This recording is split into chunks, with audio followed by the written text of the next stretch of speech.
നമസ്കാരം. ഇൻഫെക്ട് ന്യൂസിലേക്ക് ഏവർക്കും സുസ്വാഗതം. കർഷകനും ജീവിതം സംരക്ഷിക്കപ്പെടേണ്ട അവസ്ഥയിൽ ഈ ഗവൺമെൻറ് യാതൊരു നടപടിയും എടുക്കാത്തൊരവസ്ഥയിൽ ആണ് സംസ്ഥാനം പോയിക്കൊണ്ടിരിക്കുന്നത്. കഴിഞ്ഞ കാലങ്ങൾക്ക് വനം വകുപ്പിൻ്റെ ഭാഗത്തു നിന്നുകൊണ്ട് കഴിഞ്ഞ കാലങ്ങളിലെല്ലാം വനം വകുപ്പ് ആര് കൈകാര്യം ചെയ്തിരുന്നോ ഇടതുപക്ഷ ഗവൺമെൻറ്റുകൾ ഭരിക്കുന്നതിന് മുൻപുള്ള കാലഘട്ടങ്ങളിൽ സമാനമായ അവസ്ഥ ഈ സംസ്ഥാനത്തുണ്ടാകാൻ കഴിയില്ലായിരുന്നു.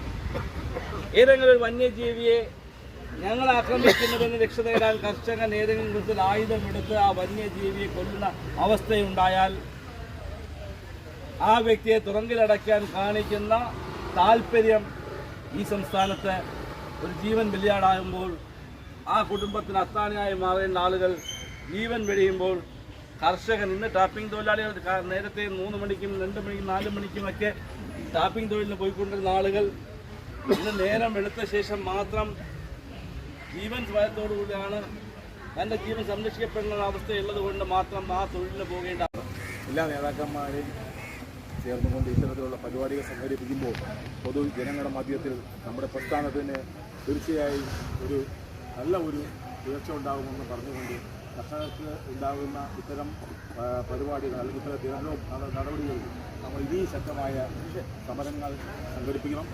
കർഷക കോൺഗ്രസിൻ്റെ ഈ പരിപാടികൾക്ക് കഴിഞ്ഞ കുറച്ച് നാളായിട്ട് നമ്മുടെ ഈ മേഖലയിൽ അതായത് നെടുമങ്ങാടായാലും ഇടയിലായാലും കർഷക കോൺഗ്രസിൻ്റെ സംസ്ഥാന കമ്മിറ്റിയും ജില്ലാ കമ്മിറ്റിയും നടപ്പിലാക്കിക്കൊണ്ടിരിക്കുന്ന സമര പരിപാടിയാണ്, ധർണ സമരമാണ് സംസ്ഥാന തലങ്ങളിൽ ഉൾപ്പെടെ നടന്നുകൊണ്ടിരിക്കുന്നത്. അതിൻ്റെ ഭാഗമായിട്ടാണ് അണ്ടൂർക്കുളം സെക്രട്ടറി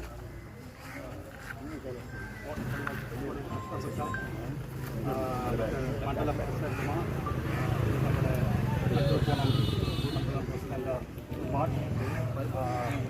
കെ രാജേന്ദ്രൻ, മധു പൊത്തൻകോട് കൊടുക്കാൻ പോലും ഈ ഗവൺമെൻറ് തയ്യാറാകാത്ത അവസ്ഥ.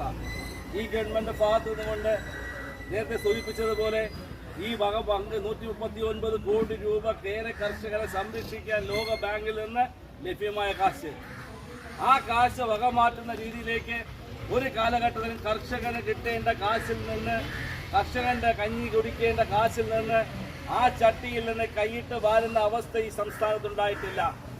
ഈ സംസ്ഥാനത്ത് ഗവൺമെൻറ് അധികാരത്തിൽ വരുമ്പോൾ കേരളത്തിൽ കമ്മ്യൂണിസ്റ്റ് മാർക്സിസ്റ്റ് പാർട്ടിയെ പറ്റി നമ്മളൊക്കെ കാണുന്നത് കമ്മ്യൂണിസ്റ്റ് മാർക്സിസ്റ്റ് പാർട്ടി സാധാരണക്കാരൻ്റെ പാർട്ടിയാണ്, കമ്മ്യൂണിസ്റ്റ് മാർക്സിസ്റ്റ് പാർട്ടി തൊഴിലാളിയുടെ പാർട്ടിയാണ്, കമ്മ്യൂണിസ്റ്റ് മാർക്സിസ്റ്റ് പാർട്ടി കർഷകന്റെ പാർട്ടിയാണ്, കമ്മ്യൂണിസ്റ്റ് മാർക്സിസ്റ്റ് പാർട്ടി എന്ന് അധ്വാനിക്കുന്ന യാതന അനുഭവിക്കുന്ന വേർപ്പൊഴുക്കി നിൽക്കുന്ന ആളുകളുടെ പ്രസ്ഥാനമാണെന്ന് പറയുന്ന സ്ഥലത്ത് ഇന്ന് കമ്മ്യൂണിസ്റ്റ് മാർക്സിസ്റ്റ് പാർട്ടി മുതലാളിയുടെ പ്രസ്ഥാനമായി മാറി. കമ്മ്യൂണിസ്റ്റ് മാർക്സിസ്റ്റ് പാർട്ടിയുടെ നേതാക്കന്മാർ, കമ്മ്യൂണിസ്റ്റ് മാർക്സിസ്റ്റ് പാർട്ടിയുടെ മുഖ്യമന്ത്രിയും കുടുംബവും അടക്കമുള്ള ആളുകൾ ഈ സംസ്ഥാനത്ത് ഓരോ കമ്മ്യൂണിസ്റ്റുകാരനും പറയുന്നൊരു വാക്കുണ്ട്, ഞാൻ വിശ്വസിച്ച കമ്മ്യൂണിസ്റ്റ് പ്രസ്ഥാനമല്ല ഇന്ന് ഈ സംസ്ഥാനം ഭരിക്കുന്നത്, ഞാൻ പ്രവർത്തിച്ച കമ്മ്യൂണിസ്റ്റ് പ്രസ്ഥാനമല്ല. വാർത്തകളും വിശേഷങ്ങളും ഇവിടെ അവസാനിക്കുന്നില്ല. കൂടുതൽ വാർത്തകളും വിശേഷങ്ങളുമായി വീണ്ടും കണ്ടുമുട്ടുന്നതുവരെ ഏവർക്കും നന്ദി, നമസ്കാരം.